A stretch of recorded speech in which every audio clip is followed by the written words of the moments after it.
Good morning, students. This is our next part. It is part 4th for our history chapter, The Making of Global World for class 10th. Now, we are continuing the chapter that in earlier we come to know that is do you mean by the globalization and how it has had in terms of trade, commerce, how the laborers migrated in search of job from Europe to America and how the world economy transformed. Now we are continuing in part 4 that indentured labor migration from India, that up to the 20th or the 19th century, when the labor migrated in search of jobs from the variety and the varied countries around the world. Some labor also migrated from India and in search of job and work, and they were called indentured labor. What is the meaning of indentured labor? Indentured labor, a bonded labor under contract to work for an employer for a specific amount of time to pay off his passage to a new country or home. That indentured labor, that they will migrate to another country, and for their time limit for working in another nation will be defined, maybe 3 or 4 years, and that they cannot go between these years to their hometown or home country. So it is all about the indentured labor. So from India also, that the example of indentured labor migration from India also illustrates the two-sided nature of the 19th century world. Two-sided because when we started the chapter, we are talking about the development and transformation to, there was a, you can say, great development in the world economy, and we are observing the good effects of the technological advancement to, and the new invention to produce and develop the means of transportation, railway connectivity. So we are observing all the good effects of the globalization in trade. Now we are also going to describe and trying to understand that what are the ill effects of this type of economic advancement, that when the we study the indentured labor history, that up to the 19th century it was a world for faster economic growth as well as great misery. It is a contrasting, that it can be asked that 19th century was witnessed a great or fastest economic growth as well as a great misery. Justify the statement. So through this indentured labor history, you come to know that why that on the one hand the fastest economic growth was observed in the 19th century, and it was also called as a great misery. Why? Now that higher incomes for some and poverty for others, technological advances in some areas and new forms of Korean in the others. Now what were the reason that for some people this advancement became so beneficial, while for some it became the reason of their poverty or the ruin. They ruin economically. How it has happened? Now in the 19th century, hundreds of thousands of Indian and Chinese labor went to work on plantations, in mines, and in road and railway construction projects around the world. In India, indentured laborers were hired under contracts, which promised return travel to India after they had worked 5 years on their employer's plantation. So that they have signed a contract from China and from India, the laborers, Indian and the Chinese labor, that they are assigned for 5 years in the another nation, and they will work as a plantation laborers for 5 years, and they will be given to return back all the fare, all the charges, and after 5 years they can go to their homes. Okay, and they will work for 5 years as a plantation employees. So in such a condition, thousands of Indian and the Chinese labor has done this contract, but they didn't tell them or define that what will be the working conditions, how many hours, in what type of circumstances they have to work. It was not described in the contract, and here the trouble started. Then most Indians indentured workers came from the present day regions of eastern Uttar Pradesh. Remember, important that nowadays you know the place in the name of Uttar Pradesh, Bihar, Central India, and the dry districts of Tamil Nadu. Earlier, up to the 19th century, these were the places from where the Indians migrated laborers went to the abroad in search of job. Now, in the mid 19th century, these regions experienced many changes, and in the middle of the 19th century, these all regions which are known as Uttar Pradesh, Bihar, Central India, and the dry districts of Tamil Nadu, that time they experienced different sort of changes. What were the changes? Cottage industry declined. That why? Now you are getting the reason that why from these places the people migrated to the abroad for 5 years without knowing the working condition, why they were compelled to work for 5 years in the another nation. These were the reason that in India these above areas cottage industry declined totally. All the cottage or the small scale industry were come to an end. Land rents rose. Now the land rents were also became high. Lands were cleared for mines and plantation. The land pieces which were used earlier for agriculture, now they were cleared for the purpose of mine work and plantation work. All this affected the lives of the poor. Now all this type of you can say encroachment affected the lives of the poor people. They failed to pay their rents, became deeply indebted because there was not a single source to earn money, and became deeply indebted. They were having a huge debt on their shoulder and were forced to migrate in search of work. These were the basic reason that up to the 19th or the middle 19th century why thousands of people migrated from India in search of job to the abroad, that they have signed 5 years contract without knowing the working condition. So you can imagine that what sort of poverty they all were facing that time. Now the main destinations of Indian indentured migrants were Caribbean islands, mainly Trinidad, Guyana, and Suriname. So these were the area that where the Indian migrated laborers were reached, and these were the area they reached to the Caribbean islands, mainly Trinidad, Guyana, and Suriname. Now Mauritius and Fiji, closer home. Tamil migrants went to the Ceylon and Malaya. Indentured workers were also recruited for tea plantation in Assam. Now the laborers from India, either the China or India, they both were also transported or recruited for tea plantation work in Assam also. In Assam also these migrated Indian labor or Chinese labor were worked. Now recruitment was done by agents engaged by employers and paid a small commission. Many migrants agreed to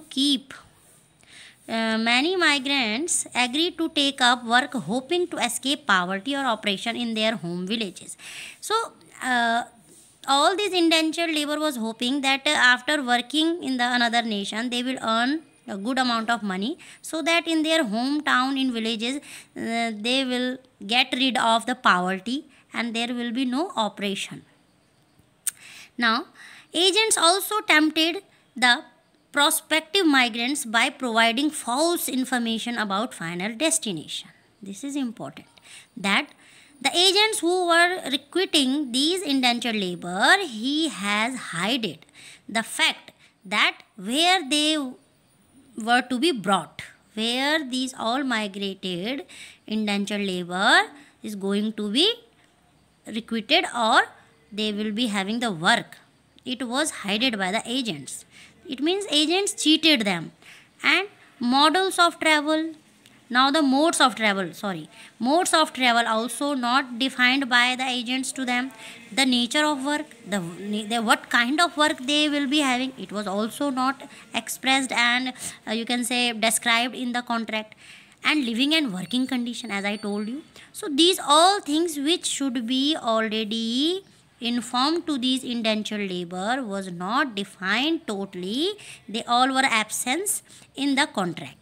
Often migrants were not even told that they were to be embarked on a long sea voyage. Even that many times these indentured labor was not informed that how long sea voyage they have to cover. Sometimes agents even forcibly abducted less willing migrants. So here the story started that how poor these Indian migrants and the Chinese migrant, that any how they want to get work, because they all were facing you can say severe poverty, and so they were not having this mental state that they can ask the question that what will be the working condition, and what type of environment, how much are they have to work, and where they will be sent.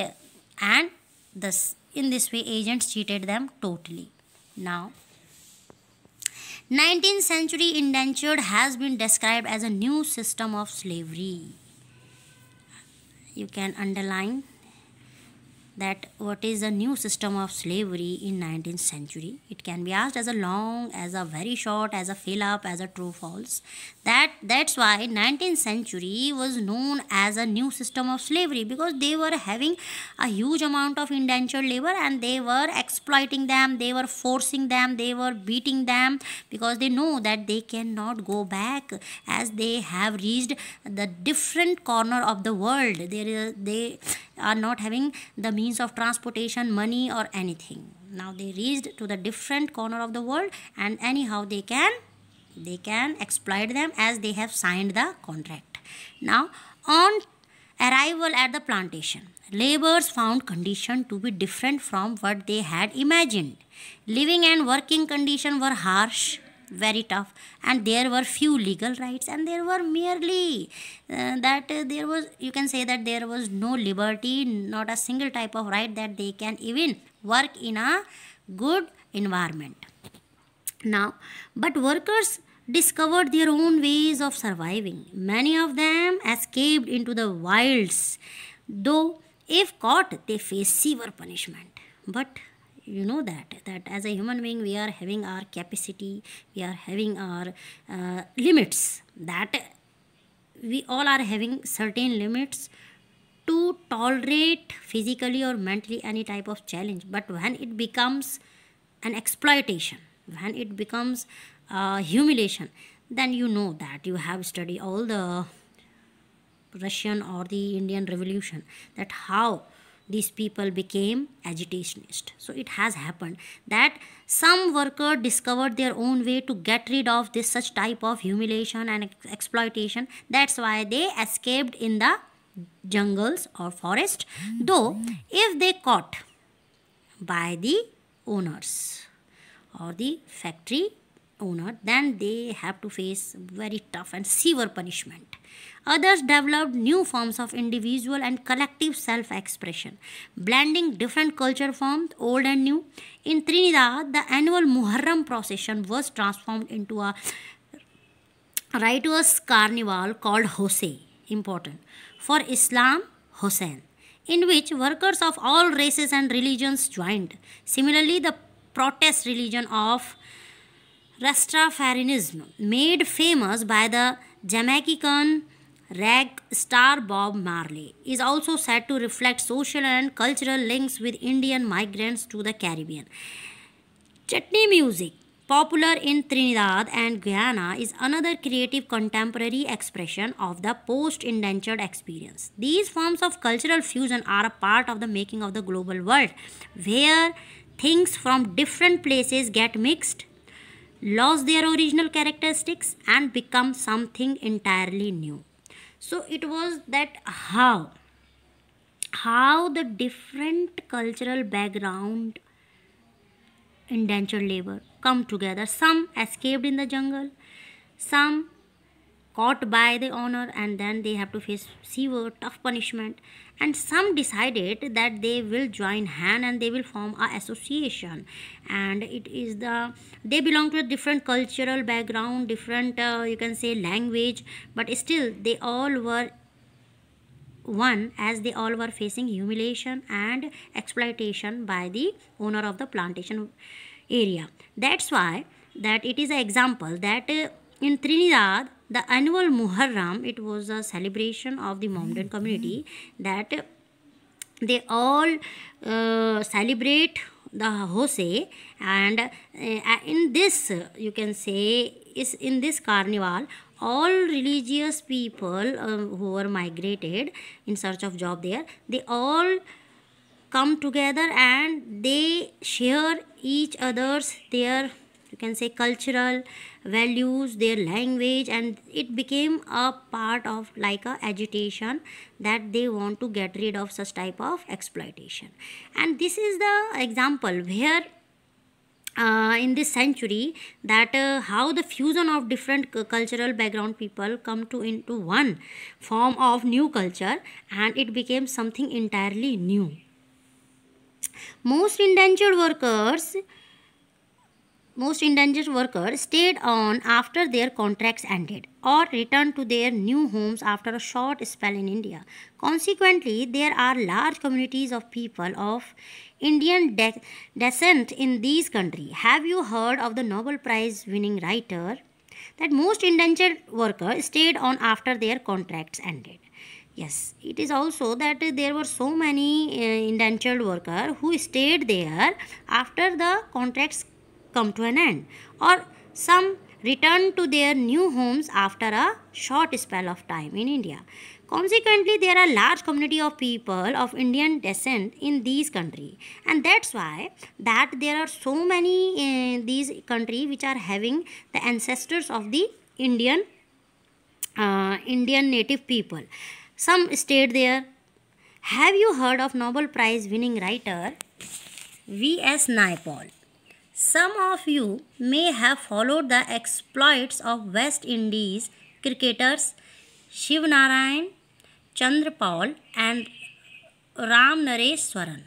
If you have wondered why their names sound vastly Indian, an answer is that they are descended from indentured labor migrants from India. Yes, that their name reflects the Indian name system, or they are just like the Indian name. So, because their ancestors came there for the work as an indentured migrants worker, that's why their name are similar to the Indian native.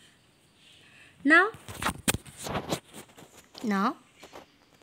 that from the 1900s, India's nationalist leader began opposing the system of indentured labor migration as abusive and cruel. It was abolished in 1921, yet for a number of decades afterward, descendants of Indian indentured workers often thought of as coolies remained an uneasy minority in the Caribbean island. Some of Naipaul's early novels capture their sense of loss and alienation. That although from the 1900s in India, all the nationalist leaders started to oppose such type of indentured migration. They want to stop that now. No Indian will move in search of work as an indentured labor to the another country, because they come to know that it was so tough, abusive and cruel. Now it was abolished in 1921. That from India, so much of migration was stopped by 1921. Yet for a number of decades afterward, descendants of Indian indentured workers, often thought of as coolies, remained an uneasy minority. Yet after so many years, These were thought that they all were coolies and they remained in uneasy minority in the Caribbean island. Still, they continued their harsh work in the form of coolies in Caribbean island. Some of Naipaul's early novels, even the Nobel Prize winner V.S. Naipaul has written, he was a novelist, he has written in his novels that how these indentured labor lost their alienation, and he has written their pain and their overcome also. Now, Indian entrepreneurs abroad. Now we are continuing that how the Indian entrepreneur in abroad face challenges and how they have grow. Growing food and other crops for the world market required capital. Large plantation could borrow it from banks and markets. But what about the humble peasant? So we are talking about that humble peasant. What was humble peasant? That when the food, as the technology advanced, then the need population also increased and the growing food was in demand. So at that time, what was the condition of humble peasant? Enter the Indian banker. Do you know of Shikaripuri Shroffs and Natu Kotai Chataris? They were amongst the many groups of bankers and traders who financed export agriculture in the Central and the Southeast Asia using either their own funds or those borrowed from European banks. They had a sophisticated system to transfer money over large distances and even developed indigenous forms of corporate organization. Here we are talking about that how the Indian bank get its entry in the international economy. Now, Indian traders and moneylenders also followed European colonizers into Africa. Hyderabadi Sindhi traders, however, ventured beyond European colonies. From the 1860s, they established flourishing emporia at busy ports worldwide, selling local and imported uh, curios to tourists whose numbers were beginning to swell thanks to the development of safe and comfortable passenger vessels. Now we are talking about what was the condition of humble agriculturists or humble peasants. Indian trade, colonialism, and the global system. We are talking about the making of global world, and it is all 19th and the mid 19th century. Now we are talking about Indian trade, colonialism, and the global system. How they all three is connected. Historically, fine cottons produced in India were exported to Europe. We know that. With industrialization, British cotton manufacture began to expand and industrialists pressurized the government to restrict cotton imports and protect local industry. Tariffs were imposed on clothes imports into Britain. Consequently, the inflow of fine Indian cotton began to decline. That after some time, that earlier though when we were under the colonization period, how our Indian farmers forced, you have studied in the nationalism in India also, to produce cotton and spices. Even today our cotton and spices are around the world is so famous that however our Indians farmers and peasants were forced to produce cotton as it was a great demand as a raw material to the uh, textiles in Britain or England. So the same, now the Indian people or the traders wanted to stop this export of raw cotton. From the early 19th century, British manufacturers also began to seek overseas markets for their cloth. Excluded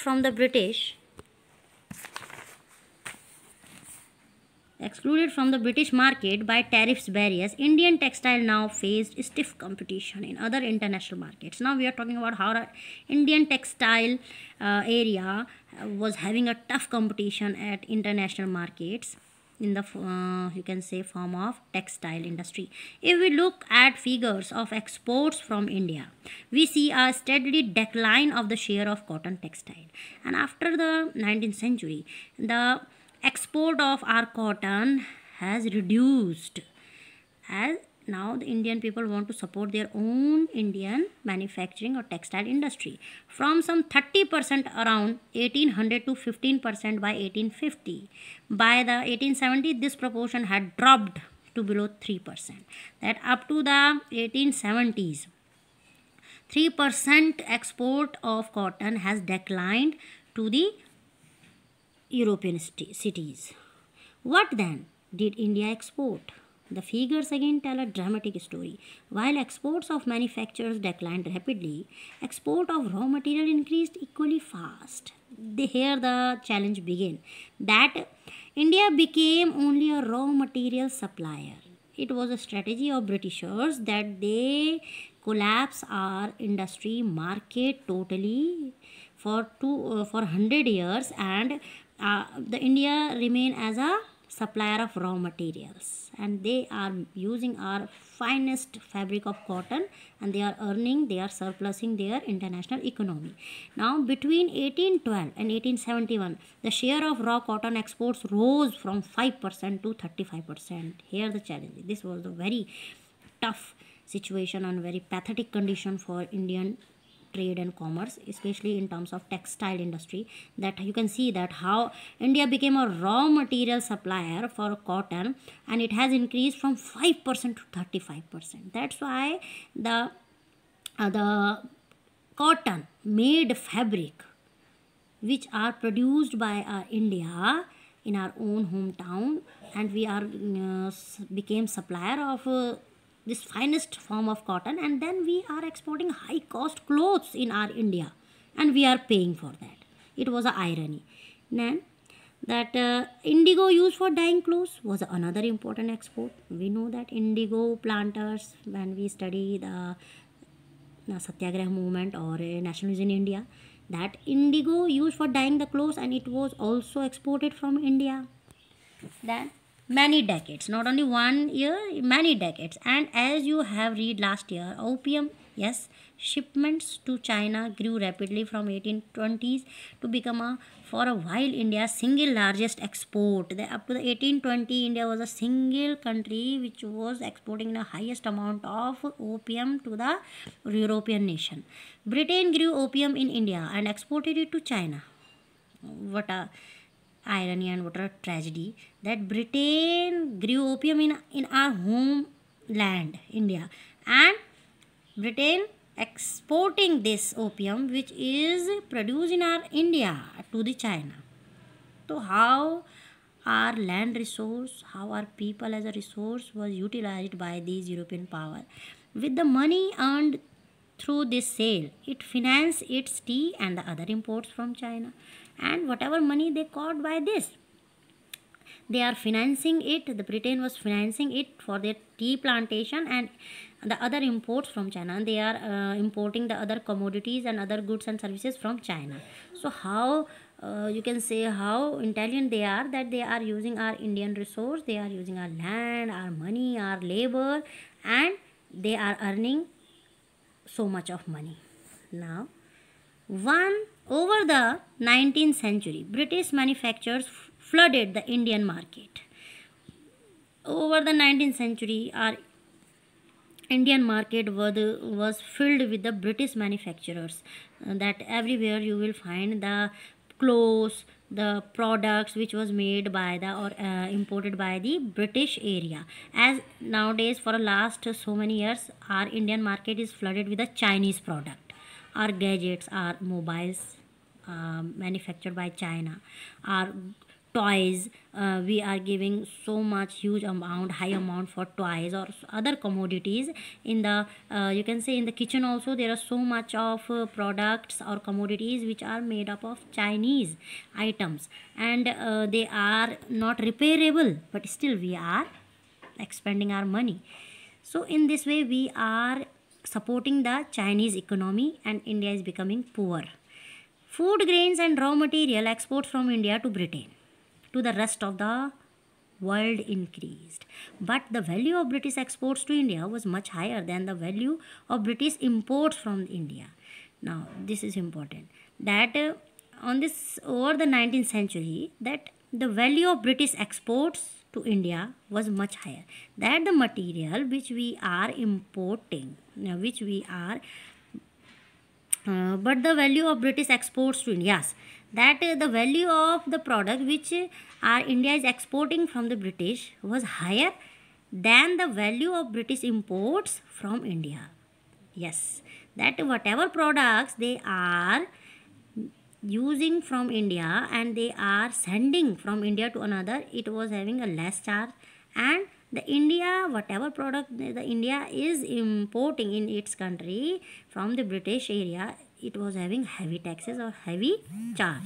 Thus, Britain had a trade surplus with India. Britain used this surplus to balance its trade deficits with other countries. In this way, the Britain was earning so much of money, trade plus it was enhancing their economy, and using this extra money to balance its trade and commerce with the another nation, that is with countries from which Britain was improving more than it was selling to. This was the reason that Britain became so much economical developed nation during this period. This is how a multilateral settlement system works.